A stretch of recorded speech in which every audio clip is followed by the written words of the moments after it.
Aquí comienza Actualidad y Mercosur. Dos actores del Mercosur, Gustavo Segré y Miguel Ponce, juntos para brindarte la mejor información. La que necesitas para la toma de decisiones más acertadas. A partir de ahora y hasta las 20, Actualidad y Mercosur en Trade.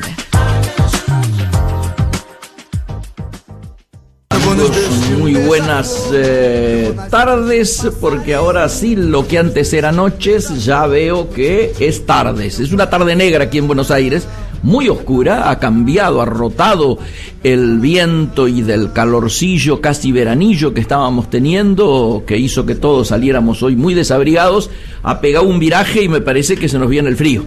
Esto, como ustedes saben, es Actualidad y Mercosur, los vamos a acompañar como todos los lunes de 19 a 20 horas, y en la otra punta, como siempre, está el amigo Gustavo Segré. Vamos a hacer la prueba de cómo nos está escuchando. Adelante, Gustavo. Buenas tardes, Miguel, buenas tardes a todos. Estoy escuchando muy bien. San Pablo con una temperatura de 24 grados y un poco nublado también, pero sin frío. Una linda tarde, noche, último día hábil del mes de agosto, y comenzando por supuesto un programa con el apoyo y la ayuda en la locución y controles de Marcelo D'Alessio, en la producción de Agustín Martínez y en la coordinación general de Laura Baldino. En esto que vos, Miguel Ponce, y yo, Gustavo Segré de San Pablo, llamamos Actualidad y Mercosur. Y obviamente empezamos con Brasil. Esta vez están, me parece, al top de los temas calientes del rojo vivo, como se está viviendo en Brasil y en Buenos Aires, ¿no es cierto? Pero me parece que amerita que empecemos por Brasil, ¿sí? Mira, estamos con muchísimas cosas. Vos sabés que hemos tenido la satisfacción a lo largo de las últimas semanas de adelantar de alguna manera los temas que iban a ser verificados en la semana por distintos medios, de diversas formas, en radios, en televisión y en los diarios. Y yo te diría que podríamos abrir el programa de hoy con una frase que escuché ayer por radio, aquí en San Pablo, que decía: en Brasil no sabemos si estamos yendo despacio en el camino correcto o estamos yendo muy rápido en el camino equivocado. Muy bueno. Muy bueno. Y me pareció muy bueno. Fue un ex presidente del BNDES, del Banco Nacional de Desarrollo Económico y Social, de la época del gobierno de Fernando Henrique Cardoso. Me refiero a Mendonça de Barros, un economista muy, muy afamado aquí de Brasil. Y te diría que hay de todo. Y por supuesto, para que no nos quede nuevamente chico el programa, si te parece te cuento y te actualizo cómo están los temas políticos. Obviamente. Desde el último programa hasta hoy. Sí, señor. Mira, lo que consiguió Dilma a favor de enfriar un poco esta tormenta que tenía en relación al juicio político, al eventual juicio político, consiguió más plazo para explicar estos pedales fiscales, como le dicen acá, pedaladas fiscales, que de alguna manera contrariaban la ley de responsabilidad fiscal, donde los bancos públicos, recordándolo, financiaban programas sociales. Y esto está claramente prohibido. Lo que debía haber hecho el gobierno sería repasar del Tesoro Nacional a estos bancos los fondos que los bancos usaron, pero esto generaría un aumento mayor en el déficit fiscal, y por eso el gobierno no lo hizo. Cuando esto va al Tribunal de Cuentas de la Unión, el Tribunal de Cuentas de la Unión dice: momento, acá estoy viendo cosas que contrarían la ley, y iba para la reprobación de las cuentas Dilma 2014. Opa. Si esto fuera así, el Congreso reprobaría, porque siempre acompaña el dictamen del Tribunal de Cuentas de la Unión, y eso sería motivo para que Dilma sea apartada del cargo por 6 meses y asumiría el vicepresidente Michel Temer. Bueno, este Tribunal de Cuentas de la Unión le dio un plazo mayor, que termina en septiembre, con lo cual el 7 de octubre el Tribunal de Cuentas de la Unión, el TCU, deberá manifestarse sobre si aprueba o no aprueba las cuentas. A principio, este tiempo que el gobierno gana podría ser considerado una buena noticia para Dilma. Claro. Pero el problema mayor lo tiene en que le agregó, para otorgarle este plazo, 2 cuestionamientos más de 2 decretos que firma Dilma Rousseff, con lo cual no puede decir no sabía, me dijeron mal, no entendí, sí, lo firma ella. Y son dos decretos que claramente estarían, viste, en la zona gris sobre si fue ilegal o no fue ilegal. Apa. Así que el 7 de octubre tendremos una determinación en este punto. Por otro lado, recordamos que hace algunos programas mencionábamos sobre el otro riesgo que Dilma tenía, que era el análisis de la plataforma sobre el uso de fondos en teoría ilícitos que financiaron su campaña y la de Michel Temer en el 2014. Bueno, el Tribunal Superior Electoral tiene 4 votos para investigar a Dilma. En esta semana el fiscal general Janot recomendó el archivamiento de este proceso, y el día de hoy el Tribunal Superior Electoral mencionó que no obstante el fiscal general Janot recomiende el archivo, van a seguir investigando, con lo cual ese foco de riesgo para Dilma y para Temer continúa en abierto, sobre todo porque hay, te diría, grandes avances en relación a que se pagaron valores para imprentas que no existen, que los dueños era un chofer de uno de los organismos del Partido de los Trabajadores. O sea, hay mucho paño para cortar ahí.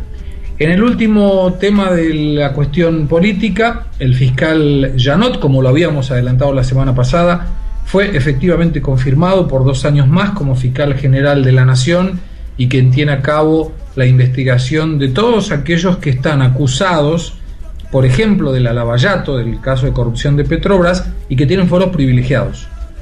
Entonces él hace la investigación, procede a hacer la denuncia que va a la Corte Suprema de Justicia, acá se llama Superior Tribunal Federal, sí. Y si el tribunal lo acepta, se inicia este caso de investigación para aquellas personas que tienen fueros privilegiados. Ahora, ¿vos pensás que esto puede ir para adelante o diríamos las mayores probabilidades son que no? Porque aquí lo que está pareciendo mucho es que Lula ha salido a poner el pecho y eso es garantía de que habría alguna suerte de cobertura, diríamos, política al asunto. Mira, yo creo que no, el tema de Lula era el otro punto, pero nos da la sensación de que el tema viene firme.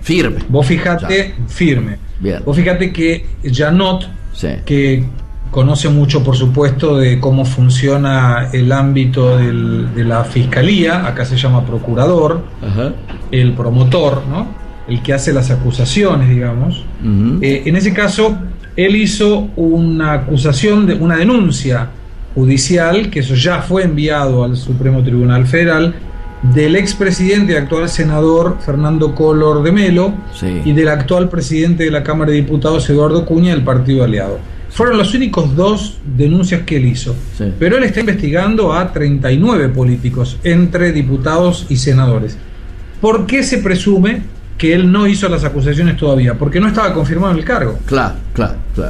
A partir del momento que está confirmado, y quien lo propone a él es la propia presidenta Dilma Rousseff, cuando se hace el miércoles pasado esta sabatina, le dicen acá, yo no me acuerdo el nombre en Argentina, en castellano, cómo sería, preguntas y respuestas que los senadores le hacen a un candidato a determinado organismo y que él debe responder, y si satisface las necesidades y las dudas que tenían los senadores, bueno, se hace la votación y aprueban o no. Indagatoria sería. Es una indagatoria, pero no es una indagatoria judicial. Claro. Sería, verifican si tiene condiciones de ocupar el cargo para el cual ha sido propuesto. No, acá eso ni se hace. El problema es que acá eso no se hace. Bueno, debería hacerse porque es muy bueno. Se lo vamos a proponer a los candidatos. Claro. Vos sabés que este señor Janot fue confirmado por 59 votos a favor y 12 votos en contra. Opa. Quien lo hace la aprobación es el Senado. ¿Sabés cuántos senadores está investigando Janot? Y no tengo idea. 12. Justo los 12 que le votaron en contra. Lógico. Genial. Lógico. Muy bueno. Pero la votación en este caso es anónima. Claro. No registra cada senador a quién votó o si votó favorable o no. No se manifiesta, es secreto. Pero vos fíjate qué interesante, porque aún siendo secreto podría haber sido en contra, sí, claro, de Janot, ¿no? Sí, claro.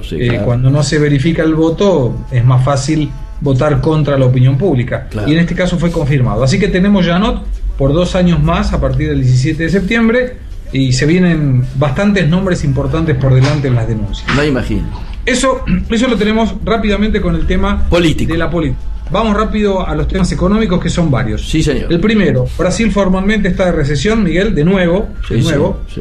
Los 2 primeros trimestres del 2014 estaba en recesión, mejoró en los últimos 2, volvió a empeorar en estos primeros 2 del 2015, y recordemos que técnicamente un país está en recesión cuando tiene 2 trimestres consecutivos en recesión. Así es. En pérdida de actividad económica en sus movimientos. En baja de actividad. Bajó el 1.9% en comparación al primer trimestre y bajó el 2.6% en relación al primer trimestre del año pasado. Perdón, al segundo trimestre del año pasado. Ya. Estamos hablando del segundo trimestre del año pasado. Sí, señor. Es el tercer peor resultado en la serie histórica en 20 años. ¡Wow! ¡Qué wow! O sea, bien complicado. Bien. ¿Y sabés qué fue lo interesante? Y te cuento rápidamente, por sectores. La industria cayó el 4.3%, la agropecuaria cayó el 2.7%, los servicios el 0.7%, el consumo de las familias, que corresponde al 62.5% del Producto Bruto Interno por el lado de la demanda, cayó el 2.1%, y las inversiones el 8.1%. ¿Qué fue lo único que creció? El consumo del gobierno, o sea, más gasto. Qué bárbaro, qué bárbaro. Lo cual es muy malo, porque vos fíjate que ahora acaba de entrar el presupuesto, que lo vamos a conversar, si te parece, a partir de la segunda espacio de publicidad. Sí, señor. Pero te cierro que había vuelto la idea de colocar la contribución provisoria a los movimientos financieros. Este es el impuesto al débito, que Argentina en la época de Cavallo, de la Rúa, copia de Brasil y lo mejora en la malignidad de la mejora, porque acá correspondía al 0.38 de los débitos, claro, solamente. Claro. Y si no estoy equivocado, en Argentina es el 0.6 de débitos y 0.6 de créditos. Sí, señor. Con lo cual, mucho mayor que aquí. Bueno, esto se había terminado en el 2007, o sea, a partir del 2008 no existía más. Hoy hubieron algunos medios de comunicación en Argentina que decía que Brasil iba a terminar con el CPMF. Sí. No, Brasil no lo tiene al CPMF. Claro, claro, es un detalle, ¿no? Una diferencia. Es un detalle importante, porque lo que se estaba pleiteando era que vuelva, no claro, que se termine o que continúe, que vuelva. Claro. El gobierno lo impulsionó sin ningún éxito, y el peor de los éxitos fue con la base aliada. El propio Michel Temer, vicepresidente de la República, dijo: Dilma, yo no te acompaño. Disculpame, pero no te acompaño. Y vos fíjate la importancia que tenía este impuesto, que hubiera permitido no solamente cerrar las cuentas del 2016, sino que le hubiera dado 50.000 millones de reales de superávit. Hola, importante. Así que si vos querés, hacemos la primera pausa y te cuento el presupuesto, que está en el horno. Está en este momento siendo discutido en el Congreso. Muy importante. Hacemos entonces el intervalo. Brasil, coloque un pie sin meter la pata.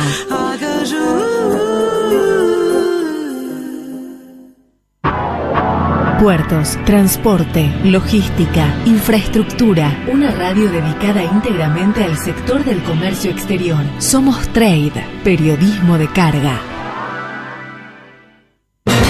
El espacio donde convergen el factor económico, político, social y cultural. Ese momento del día para conectarte con la temática de tu agenda diaria. Conectate a Network, de martes a jueves a las 9, con la conducción de Elio Martínez.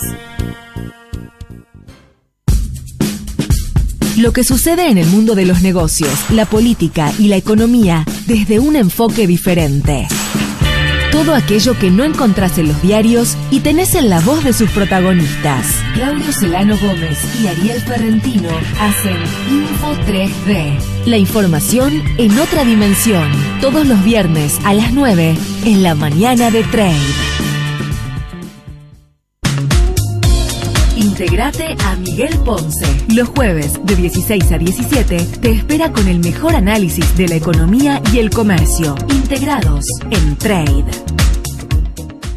Y volvemos con Gustavo desde Sao Paulo, que nos estaba por introducir en un tema que todavía no se ha hablado en la Argentina, ¿no es cierto? Esto sí que es una verdadera primicia. Presupuesto de Brasil. Adelante, Gustavo.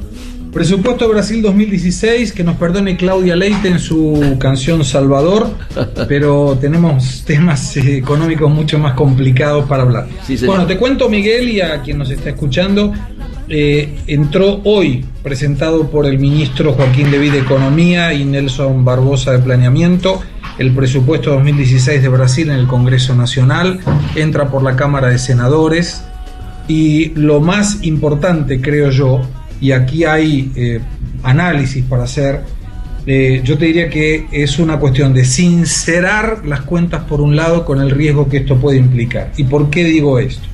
Porque desde el momento que se impone la ley de responsabilidad fiscal, esto fue en 1999, Brasil presenta en su Congreso un presupuesto que ya arroja déficit fiscal. Y en función de eso va a tener la obligación de alterar la ley de directrices presupuestarias que suponía un superávit del 0.7%. Y esto es ley.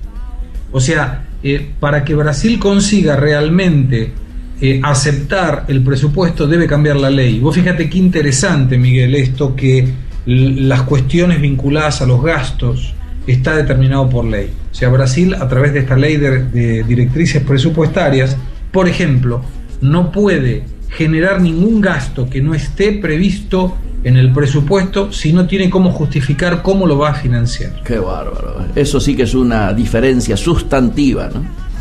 Y esto es muy importante porque le da más transparencia a las cuentas públicas, a pesar que cuando Levy asume en este nuevo gobierno de Dilma Rousseff, mencionó que Brasil tendría este año 2015 un superávit del 1.3% sobre el Producto Interno Bruto, que después lo hace a través de una modificación de esta ley, claro, al 0.15%. Y en aquel momento recuerdo que compartimos un análisis donde decía, vos fíjate, como no consigo cumplir la meta que había propuesto, entonces bajo la meta, ¿no? Era mucho más fácil, lo cual esto le generó mucha incertidumbre al mercado, sobre todo a las calificadoras de riesgo, que colocaron en el límite, en el último escalón, a Brasil como buen pagador, ¿no? Sí, claro. Un sello de buen pagador. El problema es que se coloca, y cuáles son los criterios de este presupuesto, y es lo que no ha salido todavía en los medios. A ver. Brasil interpreta y coloca dentro de su presupuesto un crecimiento del 0.2%, o sea, prácticamente nada, ¿no? En el 2016. Wow. Calculamos nosotros... Mala noticia para Argentina. Mala noticia, pero yo te doy una mala noticia más mala todavía, si querés. A ver. Que recordá, a comienzos del año la mayoría de los analistas indicaban que Brasil podría bajar el 0.7 o el 1% Cierto. En el 2015, y nosotros dijimos que iba a ser cercano al 2, si no más. Sí. El 2. Bueno, hoy está en el 2.5 y subiendo. Wow. Negativo. Qué bueno. Negativo. La inflación que pondera el presupuesto es del 5.4%, y esto es una buena noticia si se cumple. Ajá. Porque está ponderando una inflación para este año de 9.53%. Ya. Y el sueldo mínimo, y esto creo que es una buena noticia para la gente de baja renta, lo coloca en 865 reales con 50 centavos. En este momento está a 788 reales, lo cual está llevando un aumento del 9.83%, o sea, un poquito por arriba de la inflación proyectada. Igual en términos de dólares, obviamente es mucho más competitivo que la situación que se vive aquí, ¿no? Sí, bueno, pero acá hay algunos parámetros sí, claro, que me gustaría que compartamos y que analicemos. Es una buena noticia que vaya un presupuesto real, y no que se mande un presupuesto con maquillaje, claro, que después no se pueda cumplir. Le preguntaron, y escuché atentamente la declaración de prensa de los ministros Nelson Barbosa y Joaquín Levy, sobre si esta opción de presentar un déficit no le daría a Brasil un empujón para perder el grado de inversión. Y el ministro Levy fue categórico en decir que lo que las calificadoras de riesgo verifican es la transparencia, la realidad de las cuentas y qué es lo que el gobierno hará para revertir la situación. Que de nada tiene sentido colocar que va a tener superávit cuando todo el mundo sabe que no es algo real. Y esto lo que apuntala, y esto es una opinión personal, es que como esto va al Congreso, y el Congreso tiene algunas legislaciones pendientes de aprobación que aumentaban el gasto público, y esto recordá que lo hablamos también, porque le estaban agregando, le ponían palos en la rueda a Dilma, Sí. Lo que le ha hecho es decir, muchachos, la situación es complicada, con lo cual, si ustedes aumentan el gasto, la responsabilidad es de ustedes. Bien. Congreso. Sí. Congreso, la responsabilidad de ustedes. Está contemplando un déficit fiscal de 30.000 millones de reales. Wow. Daría unos 10.000 millones de dólares, en números redondos, y representa el 0.5% del Producto Interno Bruto. O sea, no es nada descabellado, No. pero lo cierto es que es un déficit, y cuando vos ves cualquier informe de indicador económico, sea de tu casa, de tu empresa o de tu país, con un color rojo, sí, claro. La luz se prende, ¿no? Sin duda. Lo más complicado de todo es que el gasto con interés de la deuda pública hoy consume el 8% del Producto Bruto Interno, y es una barbaridad. Esto es fuerte, sí, claro. Y esta barbaridad tiene que ver porque a dónde se genera el problema económico. Y te doy unos datos que aparecieron publicados en Folia de San Pablo sobre cómo creció, y esto tiene mucha relación con Argentina, la cámpora, y cómo se hincha la cuestión de los gastos del gobierno, generando trabajo para gente que, sin dudar que puedan tener alguna condición técnica, lo cierto es que aumentan el gasto público. Sí, claro. Vos fíjate que entre Lula y Dilma, en los dos mandatos de Lula y en un mandato de Dilma y un poquitito, contrataron 129.641 servidores concursados. O sea, son personas que han rendido concurso público y que le garante la estabilidad en el empleo, ¿ok? Ya. Había 20% menos. O sea, estos 129.000 elevaron al total a 615.621, lo cual representa el 20% de lo que había. Sí. Lula y Dilma aumentaron los servidores concursados en el 20%. Pero el problema mayor se dio en los cargos de confianza, que aumentó de 60.000, 64.000 más o menos, para 99.850. Wow. O sea, ellos dos contrataron 32.052 personas. Esto representa el 30% del total. Y lo curioso es que ahora menciona Dilma que va a hacer reducción de ministerios y que va a cortar 1.000 solamente cargos de confianza. Vos fíjate que es el 3% de lo que contrató. Sí. Siquiera es un valor representativo para lo que hay.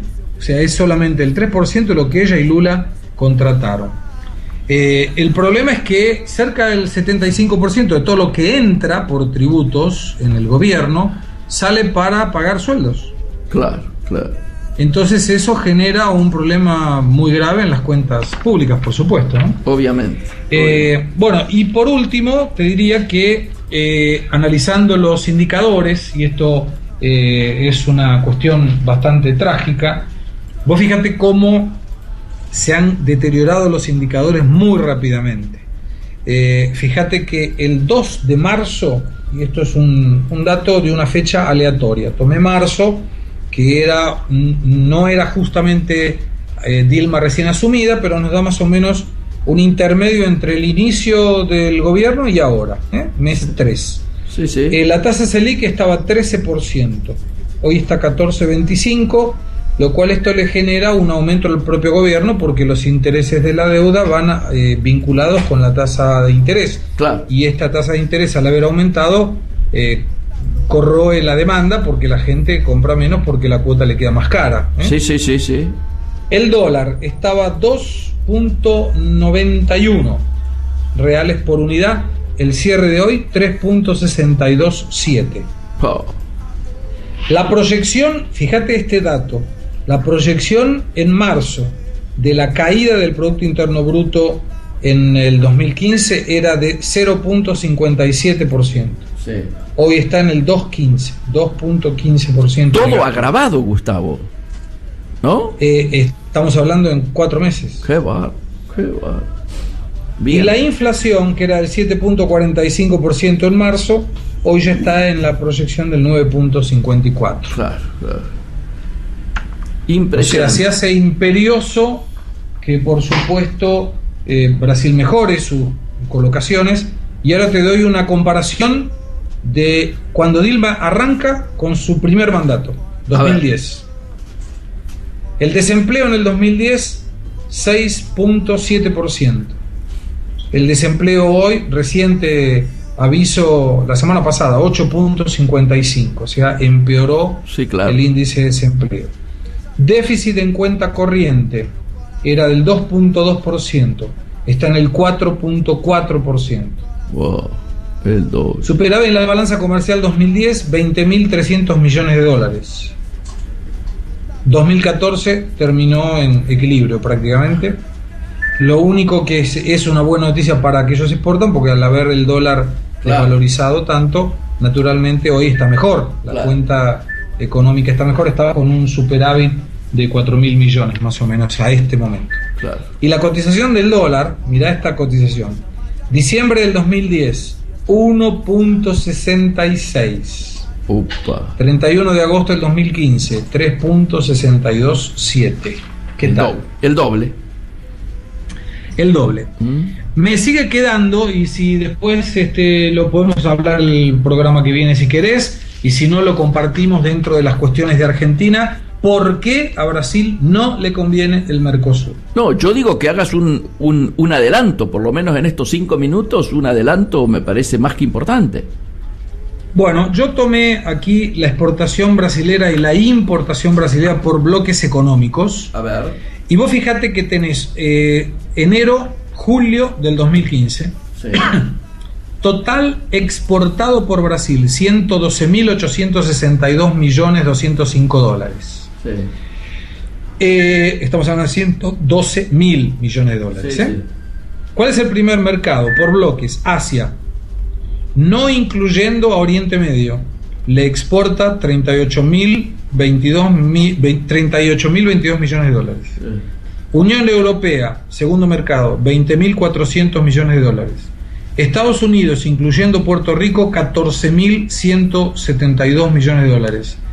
Mercosur, incluyendo todos los países, 12.400 millones. O sea, el Mercosur es el cuarto país.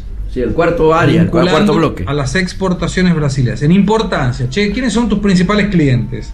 Asia, Unión Europea, Estados Unidos, Mercosur. Y hoy podría tener un montón de otros acuerdos con, por ejemplo, Canadá, con Europa Oriental, con África mismo. A África, que le vende poco. Claro, pero que de todos los países el que más preparado está para vender a África, ¿no? Y que no puede hacerlo por la cuestión del Mercosur. Obviamente. Si yo tomo la importación rápidamente, estamos exactamente igual o peor. Vos fijate, Brasil importa de Asia sobre 108.000 millones de dólares, enero-julio. De Asia importa 36.300, o sea, el 33%. Importante. ¿Qué valor representa en porcentaje las exportaciones al Mercosur? 11%. Nada. Después, el segundo mercado al cual le compra nuevamente Unión Europea, 22.700 millones, que representa el 21%. Estados Unidos, 16.700 millones, que representa el 15%. Si vamos al ADI, sacando el Mercosur, es el cuarto lugar, 8.300 millones, y al Mercosur, quinto lugar, 8.193, que representa el 7.57% del total de las importaciones. Horrible. Entonces eso explica por qué Brasil está tan preocupado en tratar de ver cómo descomprime el tema del Mercosur, porque hoy somos 11%, cuarto lugar en sus exportaciones, y 7.5%, quinto lugar en las importaciones. Es contundente. Va a ser muy difícil convencer, diríamos, a los negociadores brasileros de la importancia del Mercosur, de recrear el Mercosur, etcétera, con números tan contundentes, ¿no? Es que no se ha hecho ese análisis, por eso me pareció importante compartirlo, Miguel, porque sí, claro. Yo hago siempre el cálculo, un país, una empresa o una familia. Si vos tenés una empresa y yo te voy y te digo, mirá, Miguel, necesitaríamos reforzar nuestra vinculación porque yo te venda más y vos me vendas más, y yo te muestro que vos representás el 7% de mis compras y el 11% de mis ventas. ¿Qué esfuerzo voy a hacer? Nada. La importación está enfocada en a dónde consigo mejorar mi número final. Clarísimo. y no está en alguien que pueda comprarme nada más que el 11% y observa a pesar de todas las restricciones de Argentina y demás. Así que yo creo que este tema lo podremos deshuesar en los próximos programas, pero me da la sensación de que es un tema bastante interesante. Muy sobre todo importante. Porque habría que ver qué es lo que va a hacer el próximo presidente de los argentinos en relación al Mercosur y a Brasil. Claro, en este sentido yo creo que es muy útil si ya estuvieran trascendiendo, aunque sea, algunas opiniones al respecto, ¿no? Y sería bueno para saber, acá la pregunta siempre es, che, ¿y qué va a hacer Massa si gana? ¿Y qué va a hacer Macri si gana? ¿Y Scioli si gana? Y es los grillitos, cri, cri, cri, no tenemos ni idea. Qué bárbaro, qué bárbaro. Perfecto, vamos al intervalo y volvemos en segundos nomás. Actualidad y Mercosur. Actualidad y Mercosur. Conducen Gustavo Segre desde Sao Paulo y Miguel Ponce desde los estudios de Trade Radio. Trade, espacio publicitario. Originalmente era un sitio para estudiantes de la Universidad de Harvard, pero se abrió a cualquier persona con una cuenta de correo electrónico. En enero de 2013 ya contaba con más de 1.200 millones de usuarios. Hoy, nosotros somos uno de ellos. Conectate. Facebook/Trade Radio FM. Trade, tu otra agenda. La tecnología y su uso responsable es un compromiso de todos. Por eso Telefónica acompaña formando a adultos y niños en su uso responsable, porque sabemos que además de brindar el mejor servicio de tecnología y conectividad segura, es nuestro compromiso que sepamos cómo usarlos responsablemente para que estés conectado sin desconectarte de todo lo demás. El buen uso de la tecnología nos une, nos cuida y salva vidas. Telefónica. No solo en la compu, ahora también podés escucharnos en tu celular o en tu tablet. Entrá a www.trade-radio.fm y descarga nuestras aplicaciones, tanto para Apple como para Android. Bájalas una vez, conéctate siempre. Trade, llévanos con vos. Su negocio necesita moverse. Nosotros lo conectamos al mundo. APM Terminals, una terminal al servicio de sus clientes.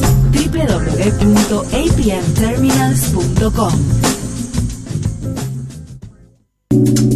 Medlog, una empresa del grupo MSC que ofrece un servicio de logística integral puerta a puerta, de la fábrica al consumidor, desde cualquier origen hasta cualquier destino final en todo el mundo, acompañando su producto a lo largo de toda la cadena logística. Consorcio de Gestión del Puerto de Quequén. Forjamos nuestra historia junto a la cadena agroexportadora. Día a día asumimos el compromiso de brindar mayor calidad y eficiencia al sistema portuario internacional. Puerto Quequén, profundamente operativo. Fin espacio publicitario. Y volvemos aquí en Actualidad y Mercosur. Gustavo nos ha hecho un panorama, yo diría, más que completo, con mucha primicia, con temas que, por supuesto, quienes nos escuchan, Gustavo, lo saben, solamente lo pueden encontrar aquí, porque evidentemente los medios nacionales no están con la posibilidad y a lo mejor el foco puesto en este tipo de primicias, ¿no? Sí, y el tiempo tal vez, ¿no? Porque para un medio periodístico de noticias en general, Brasil es un espacio muy chiquitito y acá estamos muy focados en la relación entre los dos países principalmente y bueno, y de todo el Mercosur en general. Ahora, si me permitís, antes de pasar al tema... Sí, señor, capítulo argentino, claro. Nuestros operadores han colocado a Wilson Simonal de Castro, sí, que nunca lo habíamos tenido como intérprete en Actualidad y Mercosur. Aprovecho rápidamente para contarte que nació en Río de Janeiro el 23 de febrero de 1938. Fue un cantor brasilero de mucho éxito en la década del 60 y el 70. ¿En serio? Y inclusive, sí, 60 y 70. Llegó a comandar un programa en la televisión Tupí.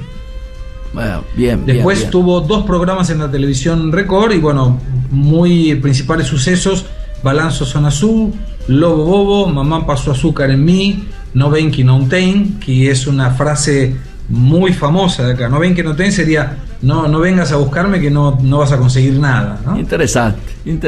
Bien interesante. Y como nunca lo habíamos tenido, me permití buscar una información como para divulgar la cultura el popular brasileño. No, haces bien, y además desasnarnos, porque yo te aclaro, es la primera vez que lo escucho nombrar siquiera, ¿no? Ya ni siquiera te hablo de los temas, no lo había escuchado nombrar. Pero bueno, falleció el 25 de junio del 2000. Por eso. Gustavo, y hoy a la mañana, cuando pensábamos en el programa, hablábamos de Brasil y Argentina al rojo vivo, ¿no?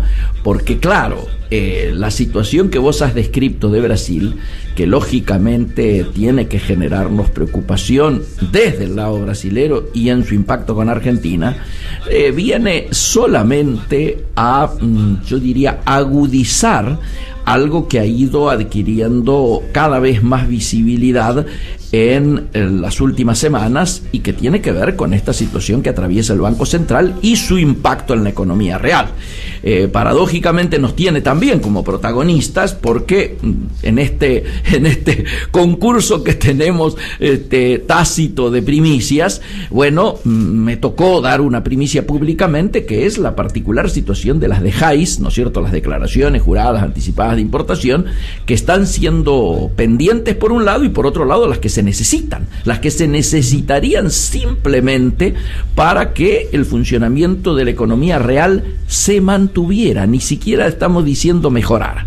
Y los números que han trascendido, ¿no es cierto?, ya con mucha fuerza, es que a lo que se conocía que de las reservas que hay denunciadas por parte del Banco Central como oficiales de 33.500 millones de dólares, en esta discusión el gobierno está teniendo una deuda que era conocida de 8.500 millones de dólares, que hoy en día alguno me decía en la mañana cuando leyó las notas, ¿no es cierto?, alusivas, que ya andaría cercano a los 9.000 millones, pero dejémoslo en los 8.500, que es la que está más en conocimiento, diríamos, de los operadores.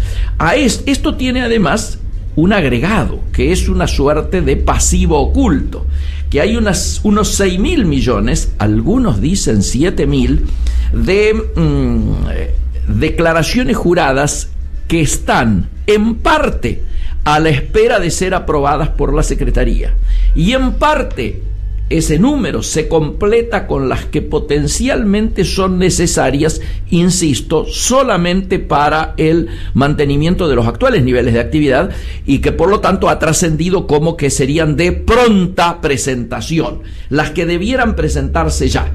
Y bueno, esto está marcando, por lo tanto, números preocupantes. Si nosotros tenemos en cuenta todo lo que ha sido el trabajo de maquillaje de los números del Central, el hecho concreto de que hay 8.500 millones dentro de estos números contemplados por reservas en dólares que tienen los bancos, si a esto le restamos los 6.000 millones que va a haber que pagar, si realmente se cumple la palabra del gobierno, y yo creo que va a ser así, a comienzos, ¿no es cierto?, del próximo mes, por el tema de los intereses de deuda, estamos hablando de que hoy, en términos de libre disponibilidad, le estarían quedando al Banco Central, tal cual lo decía Luis Seco esta mañana, escucha esto, 3.000 millones de dólares. Es decir, prácticamente el Banco Central se encuentra sin reservas de libre disponibilidad. ¿Y esto qué viene a hacer, Gustavo? Por un lado, varias cuestiones. Ratificar lo que nosotros venimos afirmando, no solo en este programa, sino en todos los lugares donde nos toca hablar al respecto, que es que los dólares necesarios para el funcionamiento de la economía real no están. Y el segundo elemento que viene a ratificar es, muchachos, hasta acá llegamos con el discurso. El discurso evidentemente se ha caído de manera contundente en varios, yo diría, con varias manifestaciones. La primera manifestación, yo diría la más flagrante, es que el gobierno está apostando a una suerte de veranillo preelectoral o de tiempos electorales, como se suele decir aquí, y esto implica incitar a mejorar el consumo, hecho que inclusive se registra en algunas cifras oficiales dadas a conocer en el día de hoy, a partir de invitar a que el ahora 12 nos haga que los argentinos salgamos a consumir y a invertir en línea blanca, en electrodomésticos, etcétera, etcétera, etcétera. Ahora, ¿qué pasa? Estos electrodomésticos, esta línea blanca, debe ser fabricada por nuestras empresas en la Argentina, para lo cual debieran estar de libre disponibilidad los dólares para los insumos, para fabricar estos productos que se quiere alentar su consumo. ¿Se entiende?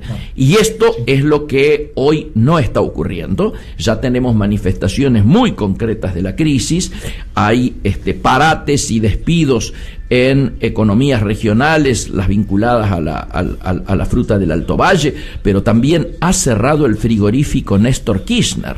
Digo, si había un tema emblemático para ratificar esto que venimos diciendo, un frigorífico que contó con el apoyo en su momento del vicepresidente Vudú, que tuvo un accionar muy comprometido al respecto y que gozó de créditos muy fuertes a partir de un trabajo que había hecho el INTI, ¿no es cierto?, al respecto, hoy ha tenido que cerrar y estamos con un conflicto gremial allí en puertas.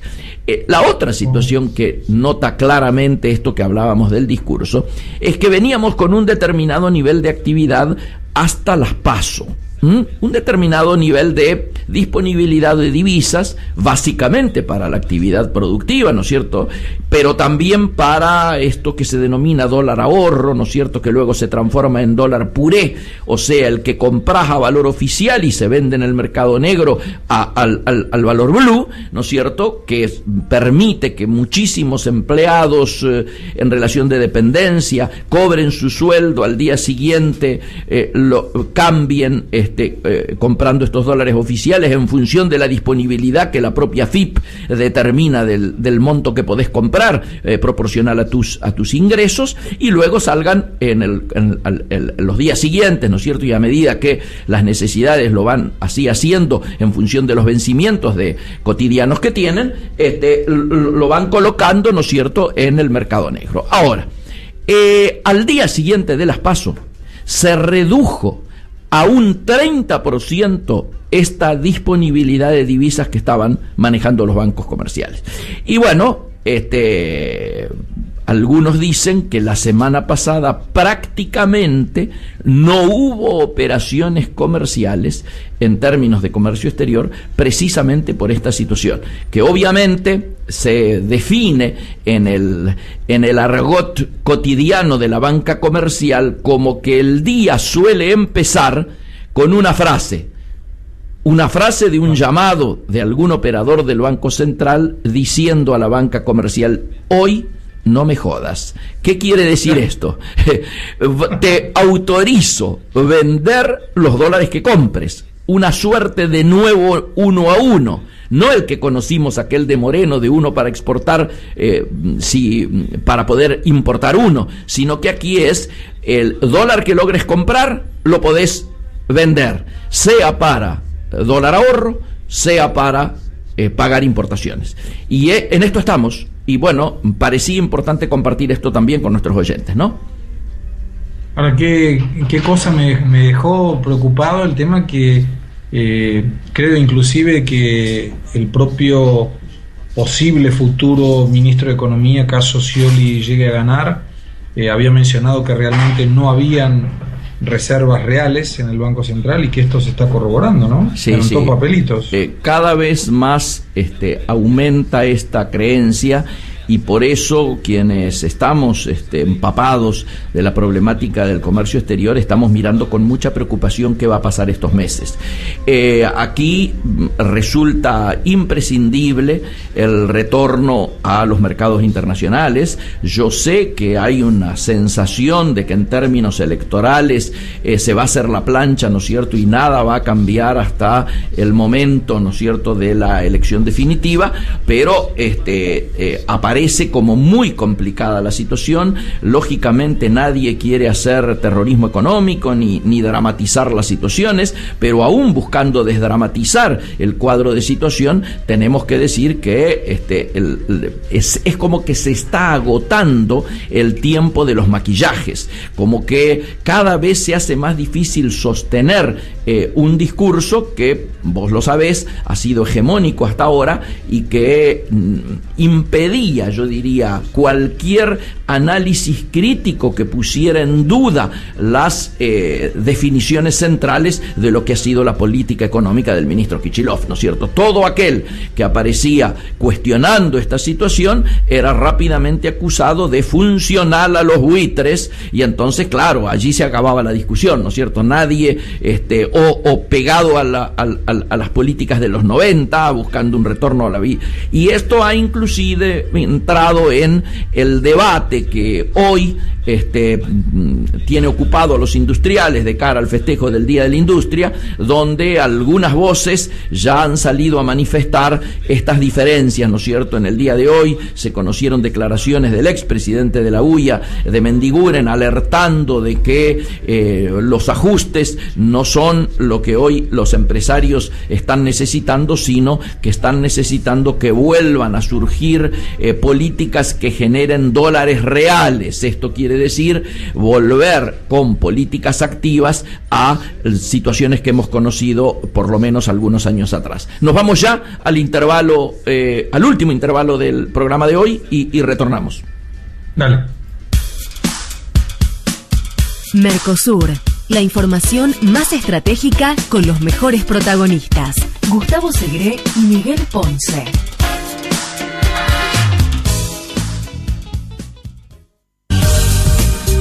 Somos lo que fuimos. Un intento por comprender la Argentina, con la conducción de Rosario Lufrano, premiado con el oro como mejor documental histórico en el New York Festivals. Todos los viernes a las 16 por Trade. Estás donde elegís estar. En un mundo de comunicación atomizada, unificando voces dispersas. Trade. Estás donde elegís estar.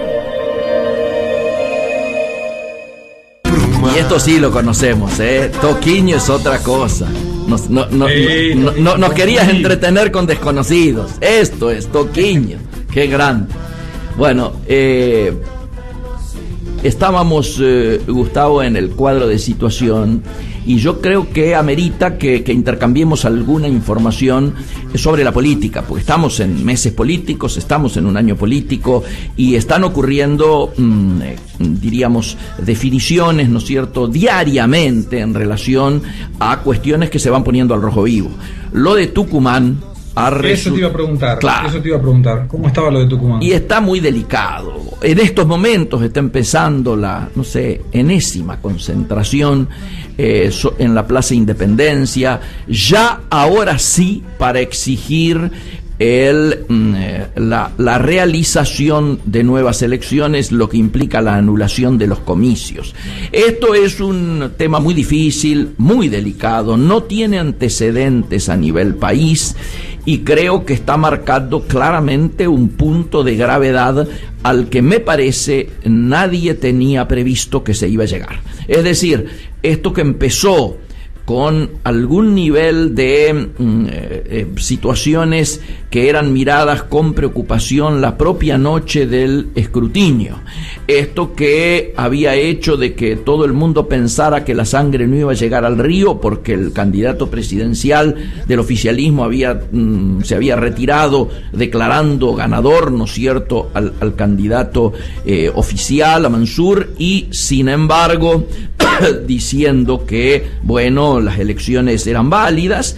Cada vez ha ido creciendo más el cuestionamiento, la gente ha ido haciendo saber a partir del tema de constancias de las redes sociales, de fotografías, de filmaciones, de testimonios de urnas robadas, de urnas vacías, de urnas llenas con más sobres que los que debían contener y con mayor cantidad de votantes que los propios padrones reflejaban. Es decir, no ha quedado tropelía por cometer, y esto está generando una indignación que al comienzo resultó siendo expresada por la gente de las grandes ciudades, donde lógicamente allí triunfó la oposición, sino que desde el día de ayer el interior de Tucumán marchó sobre la capital, y entonces uno ya entra a cuestionarse, a ver, si la indignación ahora abarca al interior y en todas las ciudades ganó la oposición, ¿cómo es este resultado? ¿No es cierto? Entonces hay cuestionamientos muy fuertes, muy grandes, y me parece que de alguna manera el tema está saliendo de carriles, porque lógicamente la oposición que dice, señores, si esto ha sido una jornada de prueba de cómo van a ser las elecciones que se vienen, y bueno, imagínate que esto genera una preocupación desmedida en el conjunto de el arco político argentino y de los observadores. No casualmente hoy algún diario trae como editorial: Tucumán es solo la punta de un iceberg, ¿no? Como que el problema es el sistema global de electoral argentino, que lógicamente no está dando la confianza y la confiabilidad que un mecanismo de esta naturaleza deben, ¿no es cierto?, tener de manera transparente y pristina. De hecho, hablando de Brasil, hay una iniciativa de algunos de los candidatos que es pedirle prestado a Brasil la máquina o las máquinas o los sistemas por los cuales Brasil vota. Vos has sido consultado públicamente la semana pasada en relación a esto, y por ahí vendría bien que comentaras un poquito al respecto, porque bueno, lógicamente es un tema central de interés. Comentá un poquito. Con mucho gusto. Mirá, acá en Brasil se utiliza la metodología de urna electrónica desde 1996, y anterior a esta modalidad el sistema era mucho más arcaico inclusive que el actual argentino, porque el elector tenía que escribir el nombre y el número de su candidato. Y esto genera muchos problemas porque ante la tamaña cantidad de electores que hay acá, muchos de ellos eran analfabetos. Claro. Entonces no tenían condiciones de ejercer su derecho al voto. En el 96 inicia el voto electrónico con algunas urnas electrónicas de prueba. Colocamos inclusive en el Twitter hace muy poco tiempo cómo funcionaba, un video exactamente cómo funcionaba la urna electrónica, y en el 2008, Miguel, se comienza a utilizar la lectura biométrica. Claro. O sea, en lugar de llevar el documento, la persona necesita llevar, como debe ser, su dedo. Y pone el dedo en la urna y automáticamente le habilita quién es la persona que está votando, para evitar precisamente fraudes. Claro. ¿Cuáles son las ventajas? Bueno, primero, que no hay impresión de boletas, que no hay problemas en que falten boletas o sobren boletas o sobres o lo que sea. Claro. Que no hay necesidad de transferir por vía correo, por ejemplo, las boletas con las urnas o con los sobres, sino que todo esto se hace por intermedio de una urna donde tiene un USB, y este USB se coloca directamente en la red del Tribunal Superior Electoral. No hay envío de ninguna información por internet, y esto es importante porque una de las cuestiones que había era si podría ser hackeado. Claro. La ventaja que tiene es que en muy poco tiempo vos conseguís tener lo que sería boca de urna en tiempo real, prácticamente. Vos fíjate que en el año 2014, en la última elección de presidente de la República, se elegía presidente, gobernador, senador, diputado federal y diputado estadual. ¿Y cómo funciona? Vos tenés, por ejemplo, Dilma era del Partido de los Trabajadores, que tiene el número 13. Sí. Aécio Neves es del PSDB, que era el número 45. Entonces vos colocás en la urna número que dice voto para presidente, número 13, por ejemplo. Ahí te aparece la foto de Dilma. Gobernador, pongo el 13, me aparecía la foto de Haddad. Senador, y por el senador quería poner el senador del PSDB, entonces ponía 45-1, eran 3 números para senador, y aparecía la foto del candidato. 4 números para diputados federales, 5 números para diputados estaduales. Me da la posibilidad de votar en blanco, que es una tecla blanca, la posibilidad de corregir el voto si aprieto equivocadamente y me aparece un candidato que no es el que yo quería votar, y al final la tecla verde, que es confirmar el voto. 30 segundos me llevaba a los 5 candidatos. Qué bueno. 5 segundos me llevaba votación en balotaje. Qué bueno. claro. Y cuando terminaba, vos fíjate que aquí en Brasil tenemos 3 fusos horarios. El fuso de Brasilia, 1 hora y 2 horas menos, que es en la parte norte y noroeste. Entonces había que esperar hasta las 8 horas de la noche Brasilia y São Paulo, que eran las 6 horas de la tarde en Roraima o Acre, donde terminaba la votación. Y a las 8:30, o sea, media hora después que terminó la última urna de ser utilizada en Acre, ya se sabía el resultado del escrutinio. Te hago una pregunta, Gustavo, porque así escuchado suena fantástico. ¿Qué quejas? ¿Ha habido quejas? ¿Hay quejas? ¿Hay discusión sobre resultados alguna vez? No lo hay. No lo hay desde el punto de vista de la seguridad que da la urna, no obstante que aparecen algunos videos. Si uno busca videos en Paraguay, creo que se utilizó una urna parecida y daba para fraguar. Lo que pasa es que depende del sistema que utilices. Esto está homologado por todos los partidos políticos, con lo cual han colocado sus técnicos para verificar si existía la posibilidad de fraude, y no existe, o por lo menos no la han descubierto. Vos fíjate que el último resultado, Miguel, de presidente, fue de 51.65 Dilma, 48.35 Aécio. O sea, fue un resultado muy corto entre uno y otro. Y no obstante eso, no hubo ni siquiera la posibilidad de Aécio decir, no, miren, hubo fraude. Sí, discuto, no discuto, claro. Se aceptó. Acá con una diferencia así y hasta del doble, salís a meter fraude, ¿no? A decir, hubo fraude, que se abran todas las urnas, que recontemos todo, es obvio.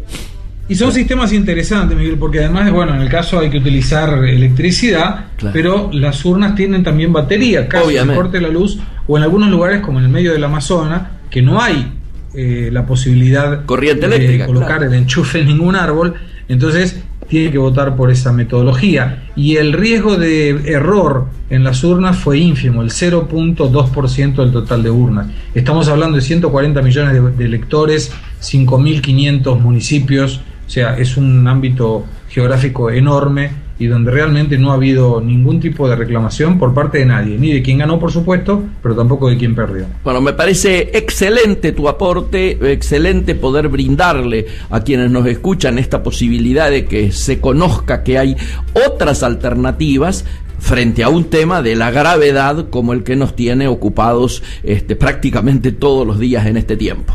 Estamos exactamente cumpliendo el tiempo de 1 hora al aire, ya que iniciamos unos segundos antes de las 19 y por lo tanto estamos terminando unos segundos antes de las 20. Te mandamos un fuerte abrazo y les decimos a los oyentes, ¿no es cierto?, que tanto Gustavo como yo el próximo lunes a las 19 horas nos estamos reencontrando aquí. Un abrazo. Otro para vos, hasta luego. Esto fue Actualidad y Mercosur.